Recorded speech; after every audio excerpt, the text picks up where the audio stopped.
Approach रखा, बड़ी लोगों ने अपनी रोजी तलाश की इसी पानी में और फिर लोगों ने बिजनेस शुरू किया और उसी बिजनेस को एक खूबसूरत मोड़ देने के लिए वाटर स्पोर्ट्स का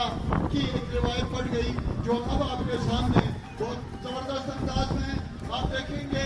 इंजॉय करेंगे। बहुत खूबसूरत अंदाज बोट्स का जो आपके सामने से गुजरने वाले हैं और मुझे उम्मीद है कि जब बोट्स एक्सपोज करेंगे आप देख सकेंगे तो आप भरपूर तालियां बजाएंगे, आपकी तालियां वहां पहुंच रही हैं।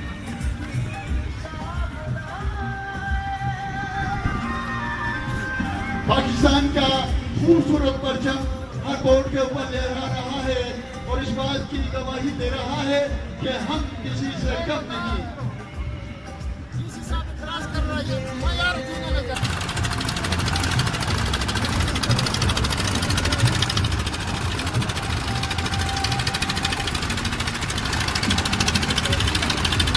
यही वो कशियाँ थी जिन्होंने अपर हुंजर के हमारी पूरी पब्लिक को जब वो मुश्किल में आ गई, बड़ा आजाद के तमाम रास्ते टूट गए, तो इन्हीं कशियों ने एक रास्ता पैदा कर दिया, पानी के अंदर अपना रास्ता ढूंढ दिया और फिर लोगों को और उनके साथ सामान को, अद्वियात को और बहुत सी चीज़ें जो ज़रूरत की थी अपर हुंजर को जाती रही। और अब एक बेहतरीन खिदमत और लीडरशिप पैदा करने के बाद ये